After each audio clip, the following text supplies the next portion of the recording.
طيب يا اخوان واخواتي، رحنا الحين ال S3 و S4. هذا الاد ساوند. في حاجة ثانية يسمونها ejection click او القذف الطردي، اللي هو عبارة عن ايش؟ عبارة عن صوت اسمعه لما يكون عندي ستينوزس خلاص في الاورتيك ولا في البلمونري.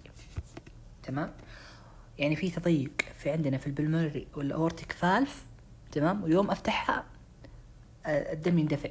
يعني مثلا هنا عندنا هذا البلمونري وهذا الاورتيك وهذا بالمنري.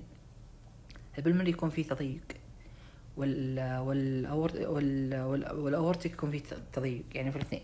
يعني هذا اورتيك وهذا بالمنري يكون فيهم تضيق. تمام، التضيق هذا تمام يكون مقفل الفالف.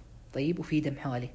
يوم افتحه يطلع صوت غريب يسمونه ejection click.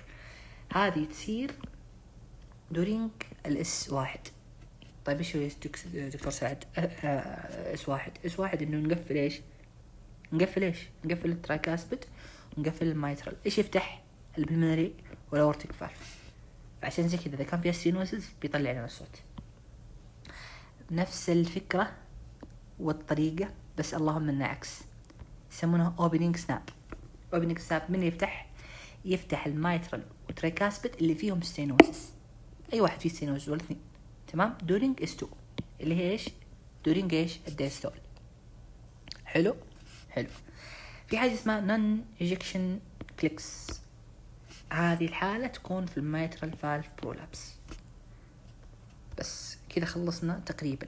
في حاجة ثانية يسمونها البريكارديال فراكشن ريب. تمام، هذه تكون انفلاميشن في البريكارديوم، بس الدكتورة ما قالتها اتوقع، او انا ناسي والله ما قالتها، افتكر انها ما قالتها. يكون فيها في 2 لايرز. البريكارديوم هذا الهارت. تمام، حول البريكارديوم اللي هي طبقتين. فريزر لير وبرايت اللير. اذا صار فيهم انفلاميشن مع الحركة بيطلع لنا صوت. وبس هذا هو الات ساوند.